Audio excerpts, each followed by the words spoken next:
Hello मेरे प्यारे बच्चों, पांडे गुरुकुल अड्डा क्लासेस में आप सभी का बहुत बहुत स्वागत है। तो आज की क्लास में हम लोग 11th क्लास की मैथमेटिक्स को डिस्कस करने वाले हैं। 11th क्लास के सभी बच्चों का मैं स्वागत करता हूं इस क्लास में। वेलकम है आप सभी का। तो आज की क्लास में जो आपका पहला चैप्टर है, नॉर्मली स्टार्टिंग वहीं से होनी चाहिए, ठीक है। आप जब सिलेबस को स्टार्ट कर रहे हैं तो हम लोग शुरुआत में फर्स्ट चैप्टर है वहीं से स्टार्ट कर लेते हैं। मैंने आपको अभी तो मेरा आज फर्स्ट इंट्रैक्शन है हमारा 11th क्लास से। तो किसी भी चैप्टर को पढ़ने के लिए हम पहले एक प्रिपरेशन करते हैं, एक बेसिक बेसिक टूल्स के बारे में बात करते हैं। फॉर एग्जांपल कोई भी काम आप करने जाते हो, ठीक है, तो उससे पहले एक प्लानिंग करते हो ना कि इस काम को करना है तो हमें क्या क्या चीजों की जरूरत पड़ेगी। इन द सेम वे हम किसी भी चैप्टर में मैथमेटिक्स में पढ़ने जाते हैं तो पहले कुछ चीजों की जानकारी अगर हमें रहेगी, कुछ नॉलेज रहेगा, जो बेसिक बेसिक टूल्स हैं, तो चैप्टर हमारे लिए थोड़ा सा ईजी होके जाएगा। वैसे चीजें आसान होती है पढ़ोगे, लेकिन पहले से अगर हमारे पास टूल्स रहेंगे तो हमारे लिए और आसान रहेगा, ठीक है। तो अगर आप एनसीईआरटी की बुक फॉलो करते हो या कोई बुक फॉलो कर रहे हो मार्केट में जो अवेलेबल बुक है आसानी से, तो उसका पहला चैप्टर आपका सेट थ्योरी होगा, ठीक है। कौन सा चैप्टर है आपका?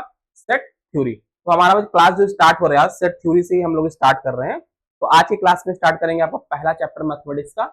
सेट थ्योरी से ही हम लोग स्टार्टिंग करने वाले हैं, ठीक है। तो आप अपने चैप्टर का नाम डालेंगे, जो आपका चैप्टर, ओ इसको चेंज करना पड़ेगा sir, just wait wait wait, okay this much.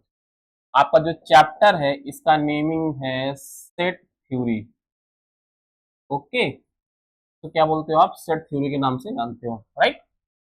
तो सेट थ्योरी को पढ़ने से पहले कुछ में बेसिक टूल्स हैं जो आपके इस पर्टिकुलर इस चैप्टर के लिए बहुत इंपॉर्टेंट है, उनका डिस्कशन करते हैं, फिर मैं इस चैप्टर पे आता हूँ, ठीक है। तो आप हेडिंग एक बना लें जिसको हम नेम देते हैं, हम कुछ बेसिक टूल्स के बारे में बात करने वाले हैं। सर मैथमेटिक्स में क्या ऐसे टूल्स होते हैं? यस, बिल्कुल टूल्स होते हैं। वैसे हैं तो बहुत सारे टूल्स जो पूरे कैलकुलस को पढ़ने के लिए, जो मॉडर्न मैथमेटिक्स है उसके लिए सेट थ्योरी जो है बहुत ही इंपॉर्टेंट चैप्टर माना जाता है, ठीक है, मॉडर्न मैथमेटिक्स के लिए। जिसे हम कैलकुलस कहते हैं, डिफरेंशियल कैलकुलस हो चाहे इंटीग्रल कैलकुलस हो या मॉडर्न अलजेब्रा का पार्ट हो, उसके लिए हमारा जो पहला ये चैप्टर है आपका वो बहुत इंपॉर्टेंट है, ठीक है। उसके लिए भी कुछ टूल्स हैं, उसको हम पहले जान लेते हैं, फिर उसके बाद हम लोग आगे बढ़ेंगे, ठीक है। तो बेसिक टूल्स में सबसे पहले मैं कुछ नंबर्स के बारे में बात करूंगा कि कितने तरह के नंबर्स आप जानते हैं, और मैं उम्मीद करता हूं कि आप ऐसी चीजों को जानते होंगे पहले से। अगर जानते हैं तो बहुत अच्छी बात है, नहीं जानते तो छोटा तुम्हारा रिवीजन हो जाएगा कि हाँ हमें इन बातों का ध्यान रखना चाहिए, ठीक है। मैं अगर नंबर्स के बारे में बात करूं, दो चीजें फोकस करना है कि नंबर्स होते ये क्या है, कौन से नंबर्स हैं और इनके नोटेशंस क्या है। अगर मैं कहीं पे लिख दूं कि ये सपोज कर लिख दिया कि x बिलोंग्स टू दिस ऐसे करके, तो आपको मुझे बताना ना पड़ेगा कि इसका क्या मीनिंग है, आपको पहले से पता रहे। मैं अगर कहीं लिख देता हूँ x बिलोंग्स टू दिस ऐसे करके लिख दिया मैंने, तो आपको पता रहे कि मैंने क्या लिखा है। ऐसे लिख दिया मैंने x not belongs to i, ये आपको पता रहेगा क्या होता है, ठीक है। तो हम ऐसी चीजों की चर्चा पहले कर लेते हैं क्योंकि पूरे चैप्टर में आपको ऐसे नोटेशंस भर भर के दिखेंगे, तो हम वहां पे परेशान नहीं करें सर हमको तो ये नहीं आ रहा है, तो आराम से बिना इंटरप्शन के हम लोग चैप्टर को पढ़ पाएंगे, ठीक। तो सबसे पहले नंबर के बारे में लिखना चाहता हूँ, सभी बच्चों को पता है, इसे कहते हैं नेचुरल नंबर। नेचुरल नंबर के बारे में हम लोग जानना चाहते हैं कि नेचुरल नंबर्स होते हैं क्या सर। तो कोई डेफिनेशन पे मैं फोकस नहीं कर रहा हूँ सर नेचुरल नंबर का डेफिनेशन बताइए, नहीं। हमारे लिए क्या है, नेचुरल नंबर्स कौन कौन से हैं और कैसे इनको डिनोट करना है, बस इतना जानने की जरूरत है बस, ठीक है। तो जो नेचुरल नंबर्स होते हैं आप सभी जानते हो सर क्या होता है, ये 1 2 3 4 5 6 7 डैश डैश डैश, ये कहां तक जाएगा, ऐसे इंफिनिटी तक चलते हुए चला जाएगा, ठीक है। तो ये सभी के सभी क्या है, नेचुरल नंबर्स है। और इनको जो दिखाने का तरीका है, जो नोटेशन हम लोग यूज करते हैं, वही मेरे लिए ज्यादा इंपॉर्टेंट है। सर इसको कैपिटल एन से ऐसे दिखाते हैं, या कुछ बुक्स वाले ऐसे भी लिखे होंगे तो परेशान जरूरत नहीं है, ये ऐसा साइन भी यूज करते हैं, इधर लगा सकते हैं या हो सकता है उन लोग यहाँ पे लगाए हो, ऐसे करके लगाए हो, ठीक है। तो नेचुरल नंबर को नॉर्मली मैं ऐसे लिखूंगा या हमारे बुक्स में ऐसे लिखा रहेगा। अगर ये भी दिखता है तो आप परेशानी नेचुरल नंबर को डिनोट करेगा, ठीक है। तो सारे नंबर्स कैसे हैं आपके, नेचुरल नंबर से। बात समझ में आ रही है? कुछ बच्चे बोल देते सर 1 से स्टार्ट होकर जितने नंबर सर नेचुरल होते, नहीं 1 से लेके नहीं सर, 1 2, अच्छा 1 2 के बीच में इनफाइनाइट नंबर्स हैं। मैं अगर नंबर लाइन की बात करूं सर, ये नंबर लाइन की बात करूं, this is 0, this is 1 and this is 2, 1 and 2 के बीच में इनफाइनाइट नंबर्स आते हैं, इनफाइनाइट नंबर्स आते हैं। तो इनके बीच में जितने नंबर्स हैं हम उनको नेचुरल नहीं बोलते, हम क्यों बोलेंगे, हम बोलेंगे सर ये 1 ये नेचुरल है, ये 2 नेचुरल है, अगर मैं आगे बढ़ता हूं इस तरह 3 ये नेचुरल हो जाएगा, ये 4 हो जाएगा, ये सारे सारे क्या है, नेचुरल नंबर्स है, ठीक है। अगर मैं आपसे बोलूं 1.5 नेचुरल, नहीं सर 1.5 नेचुरल नहीं है, is a kind of real number, but वो नेचुरल की कैटेगरी में नहीं रखा जाता है, ठीक है। तो नेचुरल नंबर कौन कौन आएगा, 1 2 3, स्ट्रिक्टली 1 2 3 4 5 6 7 8 9 10 ऐसे बढ़ता हुआ चला जाएगा और ये कहां तक जाएगा, इनफाइनाइट जाएगा। ठीक है, तो मेरे लिए इंपॉर्टेंट क्या था सर, इंपॉर्टेंट हमारे लिए है कि हम इसके नोटेशन को ध्यान रखें, ये जो नोटेशन हमारे सामने है इसको, ठीक है। तो ये चीज अपने माइंड में आप बना रखोगे, ये जो कैपिटल एन है नेचुरल नंबर को शो करता है। बात पकड़ में आ रही है, कोई दिक्कत की बात नहीं होती सर। ओके, अगर ये बात समझ में आई है तो थोड़ा सा मैं आगे बढ़ता हूँ। अब ये नोट करना, इसको पूरा नोट करना, ये बुक्स में दिया रहता है नॉर्मली, बट एक बार आप नोट्स में रखोगे तो ज्यादा बेटर रहेगा, कॉपी में रहता है तो हमें कॉन्फिडेंस ज्यादा मिलता है। ओके, नेक्स्ट मैं स्टार्ट करूंगा सर सेकंड नंबर डिस्कशन है, जिसको हम लोग बोलते हैं इंटीजर्स। क्या कहते हैं बेटा, इंटीजर्स। चलो इंटीजर्स बारे में बताओ, इंटीजर्स क्या होते हैं। इंटीजर्स मतलब जो कंप्लीट नंबर्स है हमारे पास। अच्छा, नेचुरल नंबर से पहले मैं एक नंबर और बता दे रहा हूँ जो हमारे लिए आसान हो जाएगा, तो उसको तब इस इंटीजर पे आता हूँ। दूसरा नंबर मेरे पास एक होल नंबर भी है, पहले इसको लिख दे रहा हूँ, सॉरी, होल नंबर या होल नंबर्स, ये क्या होते हैं आप बताओ। ये नंबर्स ऐसे नंबर्स होते हैं जो स्टार्ट करते हैं जीरो से, 0 1 2 3 4 5 6 7 डैश डैश से बढ़ता जाएगा, इनफिनिटी तक ये भी जाएगा। ये सभी क्या है, होल नंबर। डिफरेंस क्या है नेचुरल नंबर होल नंबर में, होल नंबर में 0 होता है, नेचुरल नंबर में 0 नहीं होता है। ठीक है, तो इसको नॉर्मली लिखते हैं हम लोग W, इससे दिखाते हैं, या समटाइम्स कहीं आप देखोगे तो इसमें ऐसे लगा रहेगा। ठीक है, ये लाइन ऐसे लगी रहती है, तो इसे क्या बोलते हैं, आप होल नंबर कहेंगे।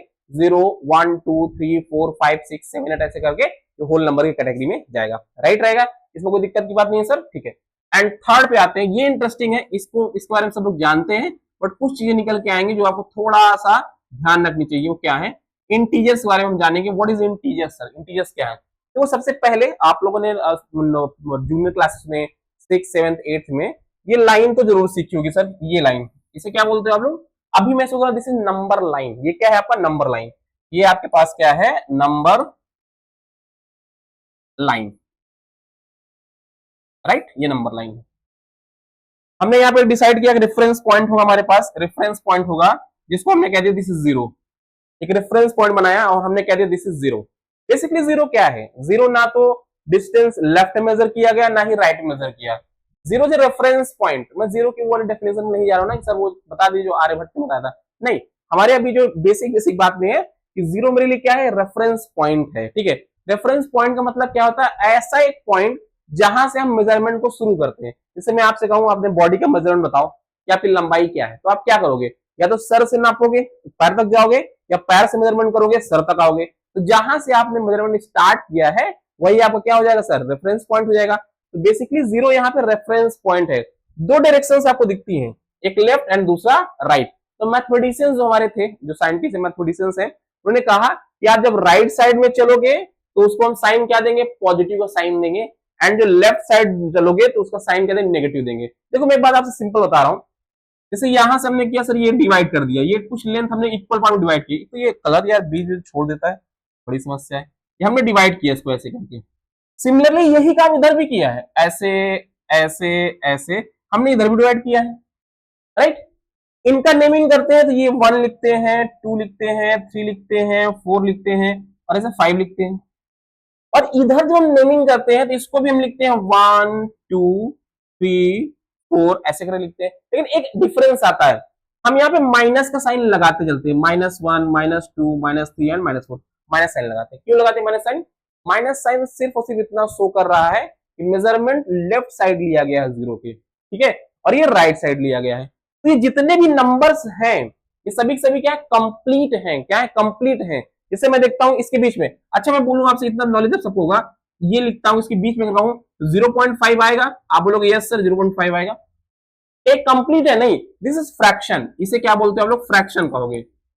ये क्या बेटा, ये फ्रैक्शन है, ठीक है, ये फ्रैक्शन मींस व्हाट, ये कंप्लीट नहीं है। बट अगर मैं 1 के बारे में बात करूं या 2 के बारे में बात करूं, दिस इज कंप्लीट नंबर, इसे क्या बोलते हैं सर, ये कंप्लीट है, इनमें कोई भी चीज अभी फ्रैक्शन के फॉर्म नहीं है, दिस इज कंप्लीट नंबर्स, ठीक है। तो जितने भी इस नंबर लाइन पे कंप्लीट वाले नंबर्स हैं उन्हीं को हम लोग बोलते हैं इंटीजर्स, इंटीजर्स, ठीक है। इसमें हिंदी में जो नेम है बड़ा अच्छा है, इसका नाम होता है पूर्णांक। क्या होता है, पूर्णांक। पूर्णांक का मतलब वो अंक जो पूरे हों उसे बोलते हैं पूर्णांक, ठीक है। तो ये जो इंटीजर्स होते हैं इनको कंप्लीट नंबर्स कैटेगरी में डालते हैं, और ये फ्रैक्शन है तो आपको दिख ही रहा है यहाँ पे, तो इंटीजर क्या है, ये जो सारे नंबर्स आ रहे हैं यहाँ पे, ये क्या इंटीजर है, दिस इज नॉट इंटीजर, ये इंटीजर नहीं, समझा लिखा मैंने, इसको हटा दे रहा हूँ, ये इंटीजर नहीं है आपके, ये सारे नंबर्स क्या आपके इंटीजर्स हो गए। बात क्लियर है यहाँ तक? अच्छा, अब ये इंटीजर सर की इंपॉर्टेंट क्या है इसमें, इसमें हम इनके टाइप को जानने की कोशिश करेंगे कि सर इंटीजर के टाइप कितने होते हैं। ठीक है, तो आपको दो चीज, दो थोड़े क्लियर दिख रहे होंगे, आपको दिखाता हूं मैं। लिखो आप type of integer, type of integers, right, पहला, दूसरा, तीसरा और चौथा। आप मुझे इंटीजर कितना टाइप होते हैं, आप बोलो सर हमने दो टाइप के पढ़े हैं, पॉजिटिव इंटीजर्स, ओके सर, हम लोग क्या बोलते हैं इसको, पॉजिटिव इंटीजर कहते हैं। एक तो आप पढ़े होगे सर पॉजिटिव इंटीजर होता है, राइट, ठीक है, एंड दूसरा आपका नेगेटिव इंटीजर होता है, सर ये भी हमने पढ़ा है, ओके सर। ये दो आपने और अलग क्या लिख दिए, तो पहले पॉजिटिव इंटीजर के बारे में बात कर लेते हैं। पॉजिटिव इंटीजर्स क्या होते हैं सर, आप ध्यान देना, 1 2 3 4 5 6 7 8 बढ़ता जाएगा, ये सभी सभी क्या है, पॉजिटिव इंटीजर्स हैं। अब यहाँ पे आ जाओ, मैंने अभी जो आपको दिखाया था, ये लाइन पे मैंने दिखाया था, जीरो के जो राइट साइड वाले हैं उनको क्या बोलते हैं, पॉजिटिव इंटीजर कहा जाता है, एंड जीरो से जो लेफ्ट वाले हैं इनको नेगेटिव इंटीजर कहा जाता है। आप मुझे बताओ यहां से ये जो नेगेटिव इंटीजर हो जाएगा वो क्या हो जाएगा बेटा, ये हो जाएगा -1 -2 -3 -4 -5 -6 डैश डैश, ये बढ़ता हुआ चला जाएगा, राइट है। अब मेरी बात ध्यान सुनना, इसको कभी कभी आई प्लस लिख देते हैं, आई माइनस लिख देते हैं, ये भी एक नोटेशन तरीका है, ठीक है। तो ये आपके पॉजिटिव और नेगेटिव हैं। तो मन में क्वेश्चन आना चाहिए कि सर आपने जीरो को छोड़ा है, यहाँ पे देखा जाए तो आपने जीरो को छोड़ दिया है, तो क्या जीरो इंटीजर नहीं है? भाई जीरो भी अपने आप में कंप्लीट है, ये कोई फ्रैक्शन का फॉर्म रख ही नहीं रहा है, आपने कोई भी मेजरमेंट नहीं किया है तो फ्रैक्शन कोई फॉर्म ही नहीं है, ठीक है। तो जीरो भी एक कंप्लीट ही नंबर है, जीरो भी कंप्लीट की कैटेगरी में ही आता है, मतलब this is also integer. But zero को ना हम नेगेटिव कहते हैं ना ही पॉजिटिव कहते हैं, बेसिक इंफॉर्मेशन आपके पास होगी, zero is neither negative nor positive, दोनों ही कैटेगरी में नहीं है। तो इस केस में हम लोग क्या करेंगे, इस केस में थोड़ा सा इंग्लिश के शब्दों के साथ खिलवाड़ किया जाएगा और जीरो को हम लेके आएंगे। तो इसको जो थर्ड कैटेगरी है इसको कहते हैं non negative, non negative integer. अब नॉन नेगेटिव का मतलब जो नेगेटिव ना हो, जो नेगेटिव ना हो, तो जीरो को हमने क्या कहा था कि नेगेटिव नहीं है, बोला ना जीरो नेगेटिव नहीं है। अब इस केस में हमने जीरो को रख लिया, ये नेगेटिव नहीं है, ठीक है, और 1 भी रख लिया, 2 भी रख लिया, 3 भी रख लिया, 4 रख लिया, 5 रख लिया, 6 ऐसे बढ़ता चला जाएगा ही। तो नॉन नेगेटिव इंटीजर में जीरो और पॉजिटिव वाले जुड़ जाएंगे, ठीक है। सिमिलरली आप मुझे बताओ, अगर मैं कह देता हूं ये सर नॉन पॉजिटिव, तो नॉन पॉजिटिव का मतलब क्या है सर, नॉन पॉजिटिव का मीनिंग है जो पॉजिटिव ना हो, तो जीरो तो पॉजिटिव होता नहीं, तो हमने जीरो को रख लिया, यहाँ पे जीरो रख लिया, -1 -2 -3 -4 माइनस बढ़ते चला जाएंगे, राइट। तो ये चार कैटेगरी आपके सामने आ गई, इसमें जीरो भी इंक्लूड हो गया, तो पॉजिटिव, नेगेटिव, नॉन पॉजिटिव, ये चार कैटेगरी इंटीजर्स की, और ये आपके सामने कहीं आए तो तुरंत आप लिख पाएंगे हाँ सर। अच्छा एक बात और बताऊं, क्या ये पॉजिटिव इंटीजर नेचुरल नंबर के इक्वल है क्या, देखो जरा, क्या ये नेचुरल नंबर के इक्वल है क्या, बोलना सर बिल्कुल, 1 2 3 4 5 6 7 8 9 10 11 क्या नेचुरल नंबर, तो नेचुरल नंबर इक्वल है। क्या ये वाला होल नंबर के इक्वल है क्या, क्या ये वाला होल नंबर के इक्वल, क्या 0 1 2 3 4 5 6 सभी क्या ये होल नंबर कैटेगरी में आते हैं, बिल्कुल आते हैं सर, इसमें कोई दिक्कत बात नहीं। तो ये आपके इंटीजर्स के टाइप हो गए, आप इनको ध्यान रखें, इनको अपने कॉपी में नोट करें, ठीक है। ये दो टर्म आपके लिए थोड़ा सा नया होगा, ये आप जानते रहेंगे, मैं श्योर हूं इस बात में, ठीक है। ओके चलो आगे बढ़ता हूं, ये हमने इंटीजर जान लिया। अच्छा सर अगर आपने इंटीजर बता दिया है तो अब और बताइए, अच्छा जैसे मैं आपसे पूछता हूँ फ्रैक्शन क्या होता है, कंपोजिट नंबर क्या होता है, ये सब आपको पता होगा, इवन क्या होता है, ऑड क्या होता है, ये सब पता होगा, इसमें कोई दिक्कत की बात नहीं है। जो नहीं पता है उन्हीं को डिस्कस दिया, जो पता भी होगा, जो भूल गए होंगे उनको मैं जारी रखने की कोशिश कर रहा हूँ। अब आते हैं लोग रैशनल नंबर। रैशनल नंबर की गारंटी है कि आप इसके डेफिनेशन कभी भी सही नहीं बताते हो। रैशनल नंबर ऑफलाइन क्लासेस में जब भी इसकी डेफिनेशन पूछता हूं, बच्चे हमेशा गलती करते हैं। रैशनल नंबर क्या होता है आप मुझे बताओ, आप सोच बताओ रैशनल नंबर क्या होता है आपके साथ। रैशनल नंबर क्या है, numbers which is written in form of a by b या p by q, ऐसे नंबर जो p by q के फॉर्म में लिखे जाए उनको हम रैशनल कहते हैं। अच्छा यही डेफिनेशन कंप्लीट है, नहीं यही तो गलती हो जाएगी आपसे ना। तो रैशनल नंबर लिखने का तरीका होता है, क्यू से लिखते हैं, ध्यान रखना किससे लिखते हैं, इसको क्यू से दिखाया जाता है। कैपिटल लेटर ऑफ क्यू का क्या होता है, रैशनल नंबर को शो करता है। डेफिनेशन क्या है इसकी, डेफिनेशन सर है ऐसे नंबर्स जो p बाई क्यू के फॉर्म में दिखाया जाए या a बाई बी के फॉर्म में दिखाया जाए, बट इसके साथ दो कंडीशन अटैच्ड हैं, दो कंडीशन अटैच्ड हैं। अगर इसके साथ अगर दो कंडीशंस आपकी हमेशा फॉलो करेगा तो रैशनल होगा, अदरवाइज वो रैशनल नहीं होगा। कैसे? सर ये जो पी एंड क्यू है, पी एंड क्यू है, अच्छा इसमें एक बात और लिख दे रहा हूं यहीं पे कि क्यू कभी भी जीरो नहीं होना चाहिए। ये बात तो क्लियर है। अगर क्यू जीरो हो जाएगा तो क्या समस्या होगी? अगर क्यू जीरो हो जाएगा तो क्या समस्या होगी? याद रखना, अगर ऊपर कोई, अभी मैं इसको जब आपको फंक्शन पढ़ाऊंगा तो बहुत डिटेल में पढ़ाऊंगा, अगर ऊपर कोई फाइनाइट नंबर है, फाइनाइट का मतलब 1 2 3 4 -2 -2 कुछ भी है, और अगर नीचे जीरो आ गया, इसको बोलते हैं अनडिफाइंड, इसको बोलते हैं अनडिफाइंड। मैथ कहती है कि हम इसको नहीं डिफाइन कर पाएंगे, और जिस चीज को हम डिफाइन नहीं कर पाएंगे वो हमारे लिए बहुत खतरनाक है, इसको हम बाहर कर रखेंगे। तो हमने अपने सुरक्षा के लिए पहले बोल दिया कि जो नीचे का डिनोमिनेटर है वो जीरो नहीं होना चाहिए। Means what? यहाँ पे जो क्यू है इसको जीरो नहीं रखना है, ये तो एकदम क्लियर है। कभी भी याद रखना, अगर ए बाई बी का फॉर्म है तो नीचे वाला आप बोल दोगे कि जीरो नहीं है। अगर जीरो होगा तो क्या हो जाएगा? अनडिफाइंड हो जाएगा। ठीक है, डिनोमिनेटर में अगर जीरो आया तो सबको अनडिफाइंड करके चला जाएगा, हमारा काम गड़बड़ हो जाएगा। ठीक है, तो पहले मैंने बोल दिया क्यू जीरो नहीं चाहिए। फर्स्ट कंडीशन क्या है? P and Q must be integer. अरे एक चीज और, तो इंटीजर का मैंने एक नोटेशन और आपको दिखा दे रहा हूं, थोड़ा सा आप लोग हमेशा ध्यान रखें। इंटीजर को बेटा जेड से भी दिखाते हैं। मैंने इंटीजर को क्या लिखा? इंटीजर को जेड से दिखाते हैं, यही तो मुझे बताना था। जेड ऐसे लिखा जाए या ऐसे लिखा जाए, ऐसे, ये लाइन लिखते हैं, ये तो लाइन ही चेंज हो जाती है, ये ऐसे, या समटाइम्स आई भी दिखाते हैं, आई तो लिखना कोई दिक्कत बात नहीं है। ठीक है, तो इन तीनों में से कोई भी साइन रहेगा तो इंटीजर को शो करता है, जेड इंटीजर को शो कराता है। ठीक है, मुझे यही बताना था, मैं इसी भूल गया था, जेड हमेशा इंटीजर को शो करेगा। ठीक है, चलो अगले वाले पॉइंट पे तो याद ही आया था ना। ओके, इस वाले पे हम लोग ना, तो ये आपका जेड होना चाहिए। जेड का मतलब P and Q must be integer. Okay sir, and आपका सेकंड क्या है? आपका वो sir HCF of P and Q equals to 1 होना चाहिए।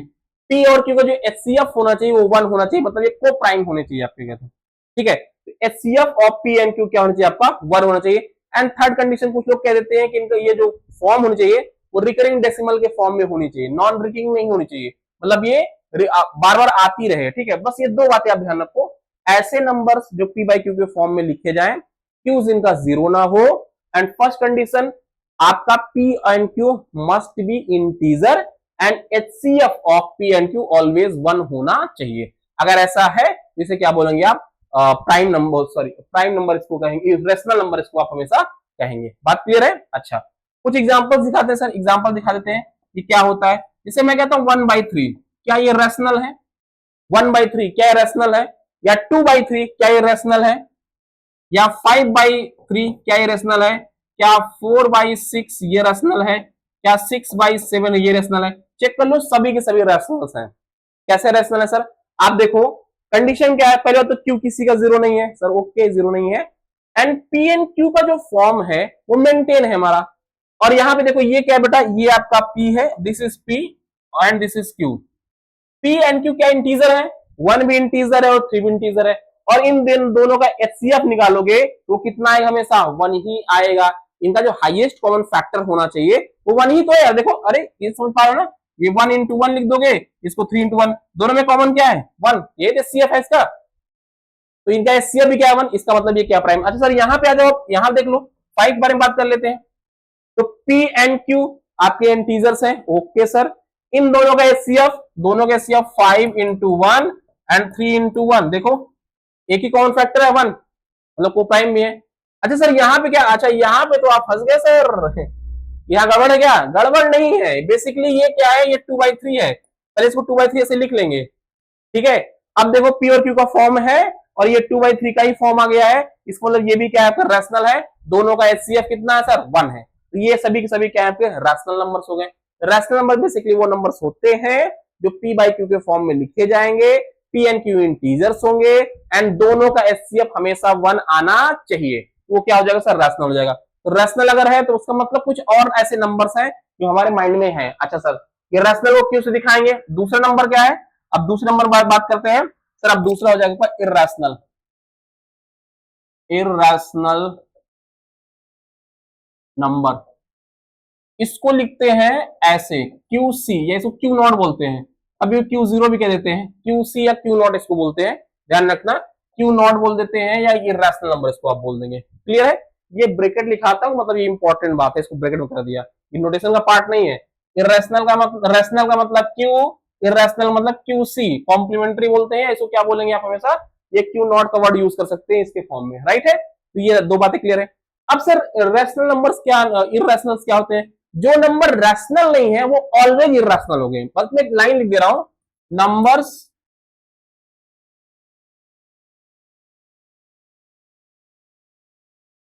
which is not rational, rational, ऐसे नंबर्स जो रैशनल नहीं है वो इर्रेशनल है। सर ये क्या बात हुई, जो नहीं है वो, तो इसका कुछ तो बात होगी। यस सर बिल्कुल बात है। देखो एग्जांपल से आप देख लो, एग्जांपल देख लो, आप देखो सर रूट थ्री, क्या ये रैशनल है? आप लोगों ने पढ़ा होगा रूट थ्री रूट फाइव को प्रूव करोगे इर्रेशनल होते हैं, ये आपने टेंथ नाइन्थ या 10th में किसी एक में तो पढ़ा है। सर इसको देखते हैं भाई, पी बाई क्यू का तो फॉर्म है, पी बाई क्यू के फॉर्म में है, इसको आप पी कह दोगे, इसको आप क्यू कह दोगे, सर ये तो फॉर्म में है। बट क्या पी आपका इंटीजर है? रूट थ्री की वैल्यू इंटीजर नहीं होती है सर, पी आपका इंटीजर है ही नहीं, इसका मतलब पहली कंडीशन फेल हो गई है। और ये रिकरिंग फॉर्म में भी नहीं है, आप चेक करो डिवाइड करोगे, रिकरिंग फॉर्म में भी नहीं होता, इसका मतलब ये क्या है सर, ये रैशनल नहीं है। तो दिस इज इर्रेशनल, ये हो गया आपका। पाई को भी बोलते हैं ना कि इर्रेशनल होता है, ठीक है, रूट फाइव को लिखेंगे ये इर्रेशनल होता है। ये सभी कैसे नंबर्स आपके इर्रेशनल नंबर्स होते हैं, ठीक है। तो नंबर ब्रॉडली दो ही तरीके के होते हैं, एक रैशनल दूसरा इर्रेशनल। एक थ्योरम होती है कि जो नंबर रैशनल नहीं होते हैं इसका मतलब 100% वो क्या है आपका इर्रेशनल है, ठीक है। इसीलिए हम हमेशा रैशनल को पढ़ लेते हैं, इर्रेशनल को साथ लगा देते हैं, अगर तुम रैशनल नहीं हो तो पक्का इर्रेशनल हो जाओगे, ठीक है। याद करो आप लोग जब इसको प्रूफ कर रहे थे रूट थ्री रूट फाइव को, तो हमेशा उल्टा चले थे, हमने मान लिया कि रैशनल है, बाद में प्रूफ कर दिया कि रैशनल नहीं, इसका मतलब इर्रेशनल है, ठीक है। तो ये ऑलरेडी डिफाइंड होता है कि रैशनल नहीं है तो इर्रेशनल हो जाएगा। दो तरह नंबर हम सीखे यहाँ पे, रैशनल एंड इर्रेशनल, राइट। चलो आगे बढ़ता हूं, नेक्स्ट नोट करना है इसको, नोट भी कर लो। नेक्स्ट अब आते हैं सर रियल नंबर, बहुत इंपॉर्टेंट है ये, रियल नंबर्स क्या होते हैं। सबसे पहले ये जो लाइन आपको दिखाया था मैंने, नंबर लाइन जिसको मैंने कहा था, इसका नाम ही है रियल लाइन, इसका नाम ही है रियल लाइन। एक वर्ड यूज करते हैं रियल लाइन, मतलब इस लाइन पर आने वाले जितने भी नंबर हैं सबको रियल नंबर कहा जाता है। तो बेसिकली जो रियल नंबर होता है, जब आप रैशनल एंड इर्रेशनल दोनों को मिला दो, तो दोनों का जब मिला हुआ फॉर्म आता है उसे रियल नंबर कहते हैं। क्या कहते हैं? रियल नंबर कहते हैं। और इन दोनों को मिलाने का मतलब इसका यूनियन, अभी इसको आप सीखोगे, यूनियन को भी आप सेट थ्योरी में ही सीखोगे। इसका मतलब है हमने दोनों के एलिमेंट को मिला दिया है, एक साथ किया है। जब दोनों के एलिमेंट एक साथ किसी कलेक्शन में आ जाएंगे तो यही क्या हो जाएगा, रियल नंबर कहलाएगा। इसको या तो कैपिटल आर से दिखाओगे या इसमें एक डंडी लगाओगे, ठीक है, ऐसे करके। ये क्या दिखा रहा है आपका, रियल नंबर को दिखा रहा है। नंबर्स जो रैशनल है वो भी रियल है, जो इर्रेशनल है वो भी रियल है, या जितने तरीके के तुम नंबर्स जानते हो अभी तक, क्योंकि तुमको कॉम्प्लेक्स नहीं पढ़ाया गया है, तो अभी तक जितने नंबर्स तुम जानते हो वो सभी सभी क्या है, रियल है। इंटीजर क्या होता है, रियल होता है। नेचुरल क्या होता है, रियल क्या होता है। प्राइम क्या होता है, रियल होता है। इवन क्या होता है, रियल होता है। ऑड रियल होता है। कंपोजिट नंबर रियल्स होते हैं। जितने टाइप के नंबर्स आप जानते हो सब के सब रियल है। क्यों? क्योंकि जितने टाइप के नंबर्स आप जानते हो इस लाइन पे आते। इसको आप एक भाई साहब, इसको आप लोग एक्स एक्सिस कहते होगे ना, इसको आप एक्स एक्सिस भी कहते होगे, राइट है। चलो एक्स एक्सिस बोल दो, कोई दिक्कत नहीं। इसको आप रियल लाइन कहते हो या इसी को आप नंबर लाइन भी कहते हो। किताब वालों की मर्जी है, कुछ भी लिख सकते हैं, हम सबको जानेंगे, सारे नेम जानेंगे। एक्स एक्सिस बोलते हैं, इसको रियल लाइन बोलते हैं। रियल लाइन क्यों कहते हैं? क्योंकि नंबर्स इसी पर आते हैं रियल वाले, this is called real line. And what is number line? All numbers lying on this line, it means इसको नेम क्या दिया है, नंबर लाइन का नाम दे दिया है, ठीक है। तो आप ये चीज ध्यान रखोगे। तो रियल नंबर्स, कोई भी नंबर आप सोच लो, 2 क्या है, रियल नंबर है सर। -2 क्या है, रियल नंबर है सर। 0.005 क्या है सर, रियल नंबर है। -0.009 क्या है, रियल नंबर है। व्हाटएवर तुम्हारे माइंड में कोई भी नंबर चमकेगा वो रियल नंबर ही है, वो रियल नंबर बाहर रह जाएगा। हाँ, 11th क्लास का ही एक चैप्टर है जिसको बोलते हैं कॉम्प्लेक्स नंबर वो रियल नंबर नहीं होगा, वो अलग कैटेगरी है। और मैं मान रहा हूं भी आप उसको नहीं पढ़ा है, तो आपके माइंड में जितने टाइप के नंबर्स आएंगे वो ऑलवेज रियल नंबर की कैटेगरी में ही लाई करेंगे। Got it. चलो, तो सर ये इतने नंबर्स मुझे आपको बताने थे। अब मैं इन सब की बात नहीं कर रहा हूँ सर, इवन नंबर क्या होता है, ऑड नंबर क्या होता है, प्राइम क्या होता है, को प्राइम क्या होता है, कंपोजिट क्या होता है, ये सब आप जानते हो, ठीक है। जो नोटेशंस इंपॉर्टेंट थे वो मैंने आपको बता दिए हैं। रियल नंबर जानना है आपका, rational, irrational, natural, whole, integers, इनके नोटेशन जाने आपके क्वेश्चन में आगे दिखेंगे, ठीक है। क्लियर है आपका। कुछ बातें मैं और थोड़ी सी कर लेता हूं। मैं इसलिए कर रहा हूं यहाँ कि मुझे पता है आपको बेसिक बेसिक बातें, देखो मैथमेटिक्स का फंडा ही बहुत अलग है।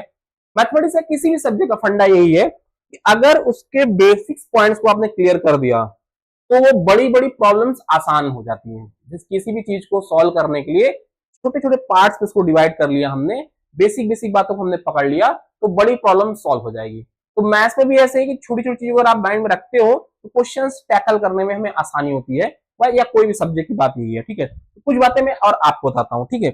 इनइक्वालिटी का साइन सब लोग जानते होंगे। इन नहीं जानते हो जानोगे आज, इसमें कोई दिक्कत की बात नहीं है सर, ये इसीलिए पढ़ाया जा रहा है कि देखो बीइंग अ टीचर मुझे ये चीज पता होती है कि तुम्हें किस चीज की जरूरत पड़ने वाली है। आप स्टूडेंट को अभी ये चीज जानकारी नहीं है कि अच्छा इस चैप्टर को पढ़ने के लिए हमें क्या पहले से पता हो, लेकिन हम लोग इतने दिन से काम कर रहे हैं, जो टीचर्स होते हैं उनको इस बात की जानकारी होती है कि अच्छा इस चैप्टर में बच्चे को ये चीज पता होना चाहिए, कहते हैं, ठीक है। तो हम लोग क्या करते हैं, इन बेसिक बेसिक बातों को पहले ही आपको बता देते हैं कि तुम्हारे सामने जब आएगा तो आप क्या करोगे सर, परेशान नहीं होगे, आप परेशान नहीं होगे, आप इसको आगे लेके चल सकते हो, राइट। तो मैं बात करूं इनइक्वालिटी की बात करने जा रहा हूं। अच्छा इनइक्वालिटी क्या है सर, क्या हमने इसको पढ़ा है? यस सर पढ़े तो होंगे। ये क्या है, इसको क्या बोलते हैं? This is called equal. ये इक्वल का साइन है ना, इक्वल का साइन है, यस सर।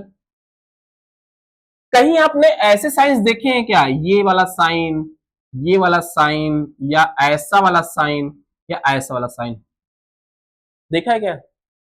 कुछ प्लेसेस पे आपने ये भी, ये उससे इनइक्वालिटी नहीं है बट मैं लिख दे रहा हूं यहाँ पे, इसको भी आपने देखा होगा कभी,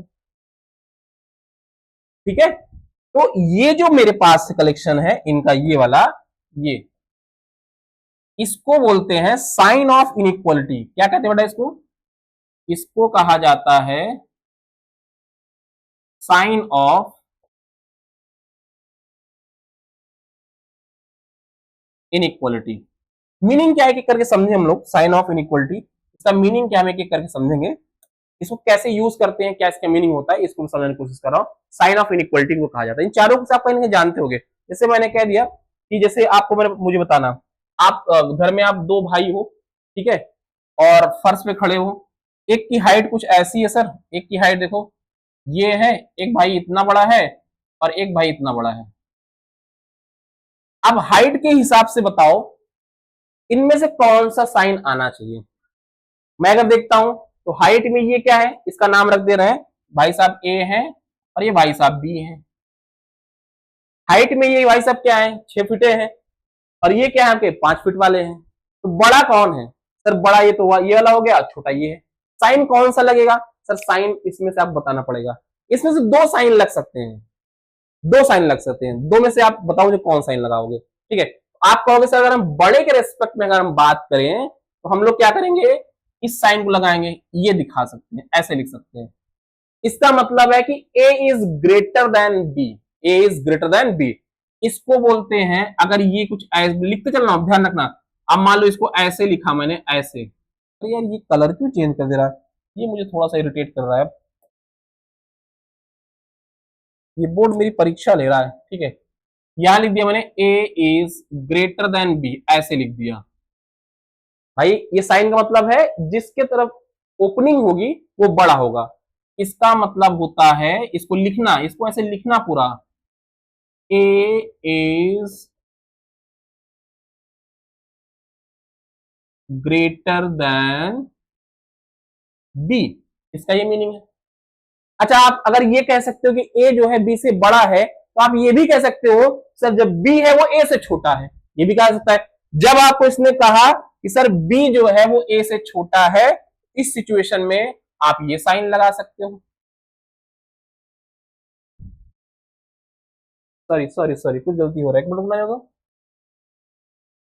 नहीं नहीं, बी जो आपका है वो ए से छोटा है, ठीक है, तो ये इसी में दिखा रहा है बी जो है ए से छोटा है, ठीक है, वो मैं थोड़ा मिस्टेक कर गया इसमें, नहीं।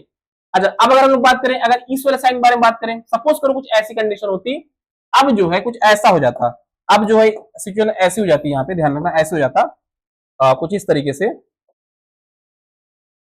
तो भाई अब ए ये हो जाता और बी ये हो जाता, ऐसे हो जाता। इस केस में ए आपका ये है और बी आपका ये है। अब कौन बड़ा हो गया है? अब बड़ा हो गया सर बी। आप कहोगे इस केस में सर जो बी है वो बड़ा हो गया, तो साइन ऐसा लग जाएगा, जिसकी तरफ इसकी ओपनिंग होगी वो बड़ा होगा, ठीक है। अब हम लोग लिख सकते हैं कि इस केस में कौन बड़ा हो गया? बी बड़ा हो गया। आप इसको ऐसे लिखोगे, ऐसे। इसका क्या मीनिंग है ये भी लिखना जरूरी है। इसका मीनिंग होता है B इज ग्रेटर देन, या ऐसे लिख दो A is less than B, ये लिखा जा सकता है। आप या तो लिख दो कि B is greater than A, या लिख दो A is less than B। भाई ये दोनों का बात एक ही है, B जो है वो A से बड़ा है, ये बात, A जो है वो B से छोटा है, ये बात, दोनों बराबर है, दोनों सेम बात में बोल रहा हूं। तो आप चाहे लिखोगे A is less than B, या बोलोगे B is greater than A, both are same, ठीक है। तो ये नोटेशन का मीनिंग समझ में आ रहा है, ठीक है। अच्छा, जैसे मैं आपसे लिख दूं, आप मुझे बताना, ये बताओ ये 2 है और 3 है, कौन साइन लगेगा? इन दोनों में से कौन सा लगेगा? आप ये बताओ बस, कौन बड़ा है? 3 बड़ा है, जिसके जो बड़ा रहेगा हमेशा उसके तरफ ओपनिंग वाला साइन। अगर मैं लिखता हूं 5 इज ग्रेटर देन 6, अब बताओ कौन बड़ा है? अभी भी 6 बड़ा है, इसका मतलब ये एस साइन लगेगा। लिख दे 8 इज, ये ऐसे लिख दिया मैंने, अब साइन कौन सा लगेगा बताओ? अब 8 बड़ा हो गया तो साइन ऐसा लग जाएगा, जो बड़ा रहेगा ओपनिंग उसकी तरफ होगी, राइट है। अच्छा, तो दो साइन हमारे सामने आ गए हैं, इसका मतलब है ए इज ग्रेटर देन बी, इसका मतलब ए इज लेस देन बी, या ऐसे बोलूं बी इज लेस देन ए, या ऐसे बोलूं बी इज ग्रेटर देन ए, ये बात बोल सकते हैं। कंफ्यूजन ना हो तो सिर्फ इतना लिखना, बाकी आप समझ जाओ, कोई दिक्कत की बात नहीं, ठीक है। अब सर दो साइन और बचे हैं, इनको भी देख लेते हैं। एक साइन तो मेरे पास ये हो गया, मान लो मैंने लिख दिया कि a इज ग्रेटर और इक्वल टू b। इसको पढ़ते क्या है, पहले ये लिख लो आप जरा, इसको पढ़ते हैं, ध्यान रखना, a इज ग्रेटर और इक्वल टू b। क्या पढ़ते हैं? a इज ग्रेटर और इक्वल टू b। इसका कहने का मीनिंग है a या तो b के बराबर है या उससे बड़ा है। एक यहाँ पे वर्ड आया, बड़ा इंपॉर्टेंट वर्ड है, ध्यान रखना, बच्चे बहुत गलती करते हैं। और का मतलब ये है या तो ये बात होगी या तो ये बात होगी, या दोनों भी हो सकता है, ऐसी बात नहीं, लेकिन इनमें से कोई भी एक बात होगी, हमारी कंडीशन सही रहेगी, ठीक है। तो आप ये कहोगे कि सर ऐसे कुछ कर दें क्या? इसमें दो पार्ट कर दे रहे हैं, एक पार्ट इसका क्या है, ए इज ग्रेटर देन बी वाला है, और एक पार्ट क्या है, ए इक्वल टू बी वाला है, एंड बीच में साइन क्या है, और का है। या तो ये होगा या तो ये होगा, या पॉसिबली दोनों भी हो सकते हैं, ठीक है। लेकिन ये दोनों में से अगर कोई भी एक होगा, हमारी कंडीशन सेटिस्फाई हो जाती है। अगर यहाँ पे और लगा है, जिसका मीनिंग ये कि दोनों में से कोई भी एक को, काम चल जाएगा। अगर एंड लगा होता तो मतलब दोनों कंडीशन को एक साथ होल्ड करना पड़ता। अगर दोनों कंडीशन एक साथ सही होती तभी बात सही होती है, लेकिन जब और लगा है तो उनमें से कोई भी एक हो जाए, हमारा काम चल जाएगा। जैसे मैं अगर आपसे बोल दूं, जैसे बोल दूं कि 3 इज ग्रेटर और इक्वल टू 2, तो आप कहोगे सर इसमें से तो दो बातें निकलती हैं आपके बताने के अकॉर्डिंग। आपने बताया इसको लिख सकते हैं 3 ग्रेटर देन 2 और 3 इक्वल टू 2। बताओ क्या इसमें से दोनों बात सही है? नहीं सर, दोनों बात तो नहीं सही है, ये वाली बात गलत है, ये बात गलत है, ये पॉसिबल नहीं है, लेकिन ये चीज तो सही है ना, इसको तो ये लिखा जा सकता है, कोई दिक्कत की बात नहीं, राइट। तो ये बात तो गलत हुई, लेकिन ये बात तो सही हो गई ना। तो और का मतलब होता है कोई भी एक बात सही हो जाए, मेरा काम चल जाएगा, राइट है। तो यहाँ पे ये और का साइन आप ध्यान रखोगे, ए इज ग्रेटर और इक्वल टू बी, या ए और लेस और इक्वल टू बी। बात समझ में आ रही है यहाँ पे, ठीक है। अच्छा, एक साइन और बचा, इसको आप बता दो आप मुझे। यहाँ पे ये ए लेस और इक्वल टू बी, इसका मीनिंग क्या है सर? आप, मैं लिख दे रहा हूं, उसको लिखूंगा मैं पूरा, ए इज लेस और इक्वल टू बी। देखो फिर से मार्क कर रहा हूं, ये और का साइन जरूर मार्क करना, ये फिर से मार्क कर रहे हैं सर, ये ध्यान रखना, इसमें भी और को मार्क कर रखना है इसको। और मतलब कोई में दोनों में से कोई एक बात, इसमें दो चीजें हैं, नोट करो। पहला क्या है, ए इज लेस देन बी है या ए इक्वल टू बी है, दोनों में से कोई एक बात सही हो जाएगी तो हमारा काम चल जाएगा, दोनों में से कोई एक बात सही हो जाएगी तो हमारा काम चल जाएगा। बात पकड़ में आ रही है सर? अगर ये बातें क्लियर है तो इसे बोलते हैं साइन ऑफ इनइक्वालिटी, और ये हमारे कई जगह पे दिखेंगे, कई क्वेश्चंस में दिखेंगी, तो हम लोग उसको ध्यान रखेंगे। बात समझ आ गई? यहां तक कोई दिक्कत नहीं होनी चाहिए। ओके चलो इसको नोट करना, इसको आप नोट करना थोड़ा सा। पूरा नोट करने के बाद मैंने एग्जांपल से भी आपको दिखाया है, बाकी ये बेसिक अंडरस्टैंडिंग के लिए इतना जरूरी है। मैं अगर कहीं आगे लिख दूं, तुम्हारे सामने कहीं लिखूं बेटा ये लिखा है इसको बताओ, ऐसे लिख दूं मैं x greater equal to y, तुम्हारे दिमाग में बात समझ जाने से कहना क्या चाह रहा है? ये हम कहना चाह रहे हैं x या तो y के इक्वल है या तो उससे बड़ा है। अगर मैं आपसे कह दूं कि y is greater then x, ऐसे इसका मतलब क्या है? y जो हमेशा x से बड़ा रहेगा सर, ठीक है। मैं आपसे लिखता हूं कि x इज लेस और इक्वल टू y, इसका मतलब क्या है? y जो है वो x के या तो इक्वल है या उससे बड़ा है। जिसके तरफ ओपनिंग रहेगी वो हमेशा बड़ा रहेगा, ठीक है। ध्यान, इस साइन जो साइन ऑफ इनइक्वालिटी में है, जिनकी तरफ मुंह खुला हुआ रहेगा वो हमेशा क्या होगा? बड़ा रहेगा, और जिसकी तरफ टेल पॉइंट होगा वो हमेशा छोटा रहेगा। ये चीज ध्यान रखने वाली है, ठीक है। फिर नोट कर ले, फिर हम लोग आगे बढ़ेंगे। राइट है? चलो तो ये दूसरा पॉइंट हो गया। पहले मैंने आपको नंबर सिस्टम बारे में थोड़ा सा बताया, फिर मैंने इनइक्वालिटी के बारे में बताया। एक छोटी जानकारी मैं आपको और देता हूं, कुछ सिंबल्स हम हमेशा ध्यान रखेंगे जो हमारे माइंड में रहनी चाहिए। मैं आगे इनको कुछ जगह पे और डिस्कस करूंगा, बट अभी कुछ सिंबल्स आप और ध्यान रखो। आप मुझे बताओ इसको क्या कहते हैं? ये, अरे यार ये थोड़ा सा अच्छा लिख नहीं जा रही, मैं क्या बताऊं, तो परेशान हो गया मैं। ये साइन, दो साइन हमारे पास है, इनको क्या कहते हैं? ये जो साइंस है एप्सिलॉन बोलते हैं इनको ना, बट यहाँ पे हम इसको क्या बोलेंगे? इसको हम बोलेंगे बिलोंग्स, बिलोंग्स टू बोलेंगे, और इसको बोलेंगे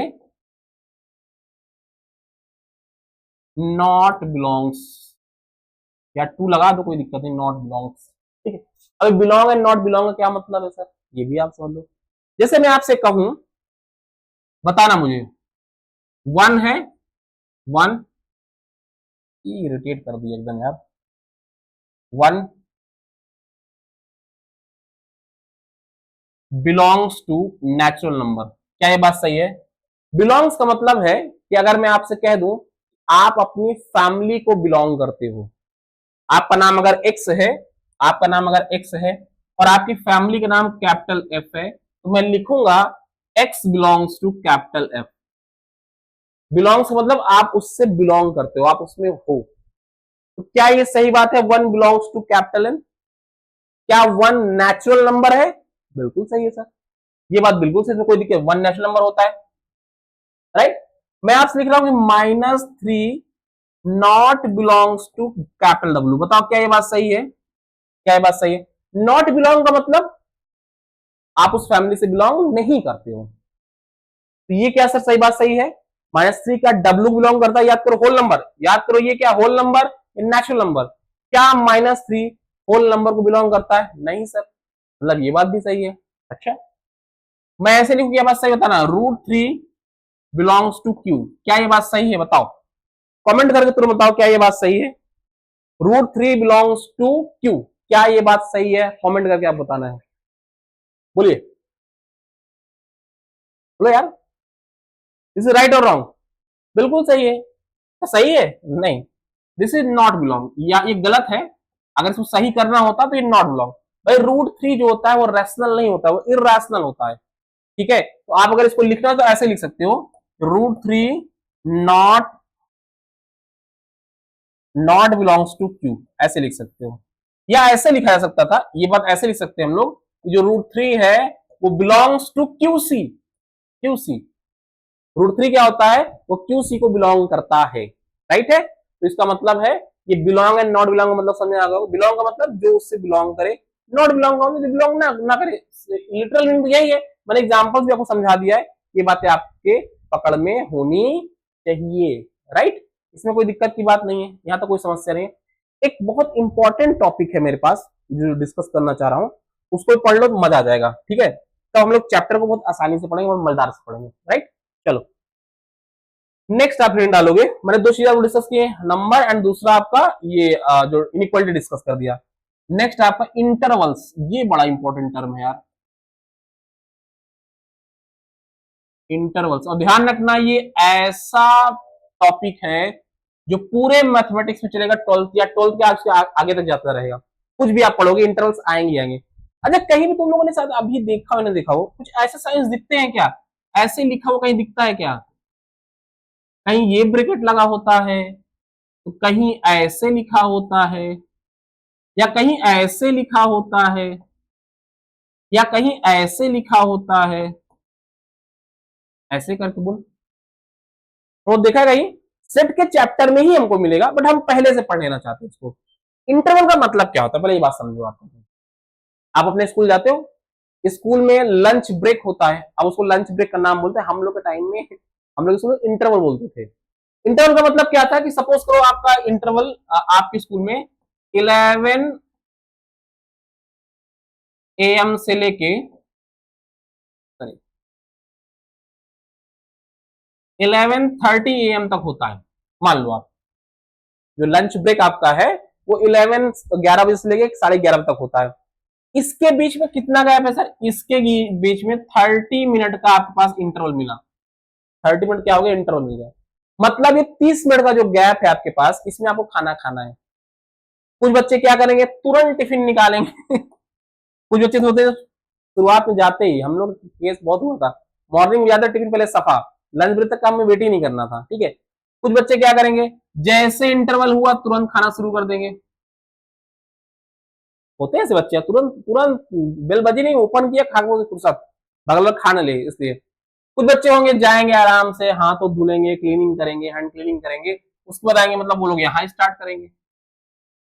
कुछ बच्चे और मस्ती में होते हैं, बाहर जाएंगे थोड़ा सा, कुछ बाहर से और खाने को लाएंगे, समोसों से लेके आएंगे, उसके बाद टिफिन तक खाएंगे, मतलब वो लोग यहाँ शुरुआत करेंगे। कुछ बच्चे होते हैं एकदम आखिरी में, जब एकदम बेल लग जाएगी तब वो शुरुआत करेंगे, जो अगला क्लास टीचर हमारा आए वो भी कहेंगे क्या खा रहे बेटा, हमको भी खिलाओ, ठीक है। तो 4 कैटेगरीज यहां से हो गई। तो ये बेसिकली क्या टाइम इंटरवल है, क्या है टाइम इंटरवल है।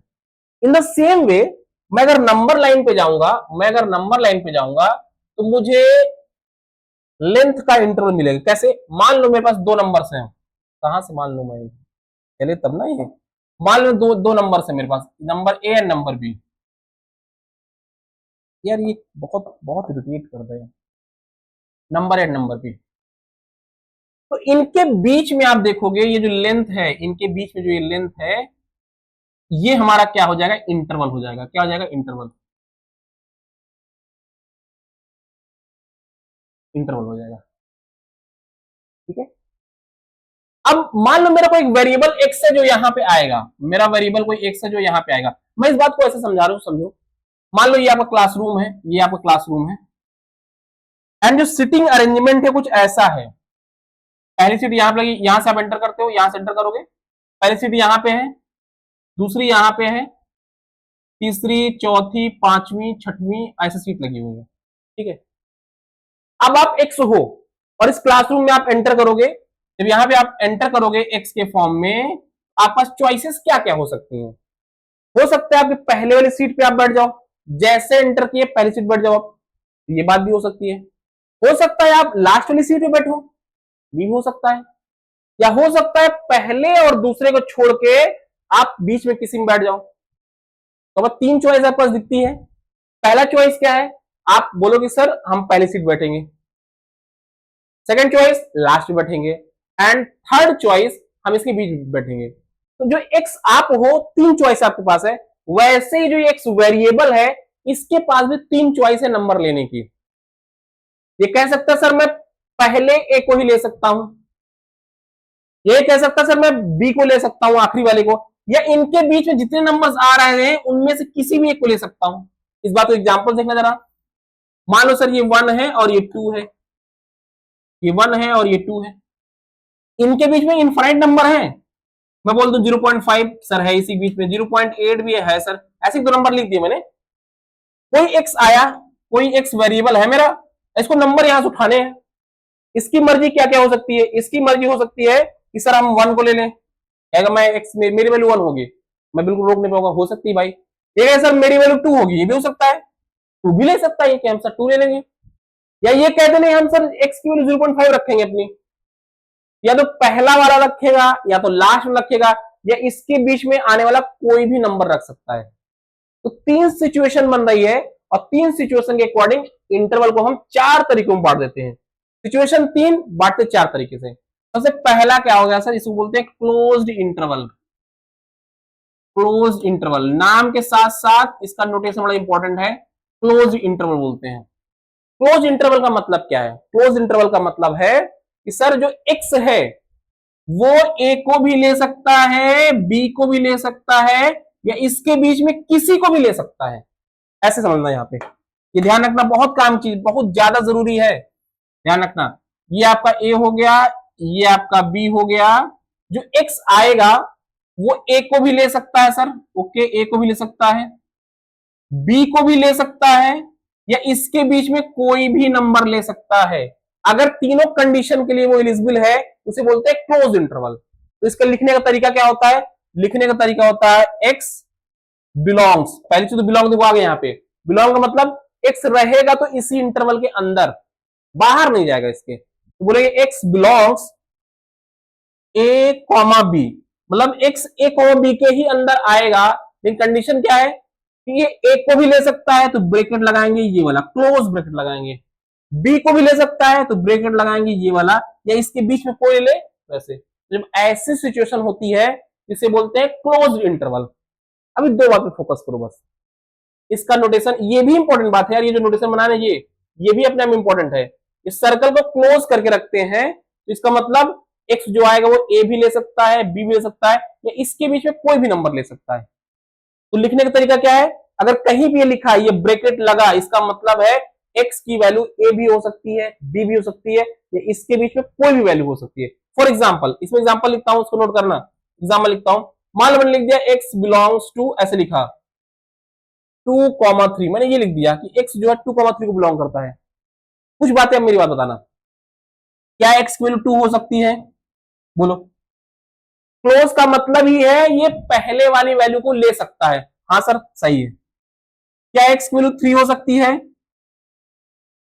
आखिरी वाले को ले सकता है, यस सर ले सकता है, ये बात भी सही है। क्या x की वैल्यू 2.5 हो सकती है? सर हो सकता है, कोई दिक्कत की बात नहीं है। क्यों? क्योंकि 2.5 2 और 3 के बीच में आता है, मतलब ये भी पॉसिबल है। क्या x की वैल्यू सर 2.9 हो सकती है? सर बिल्कुल हो सकता है, क्योंकि जो 2.9 है वो 3 से छोटा है, उसके बीच में, ये भी हो सकती है। क्या x का वैल्यू 3.5 हो सकता है? बताओ। 3.5 का मतलब 3 से बाहर चला गया, इंटरवल से बाहर नहीं जाना है, ये पॉसिबल नहीं सर, दिस इज रॉन्ग, ये गलत हो गया। ठीक है, ये तो इंटरवल के बाहर ही चला गया। ये वो लड़के हैं जो इंटरवल के बाद खाना खा रहे हैं, मैथ्स उसको नहीं मानेगा। ठीक है, तो इसका मतलब ये क्लोज इंटरवल है। क्लोज का मतलब जो एंड वैल्यूज है उनको भी वो ले सकता है।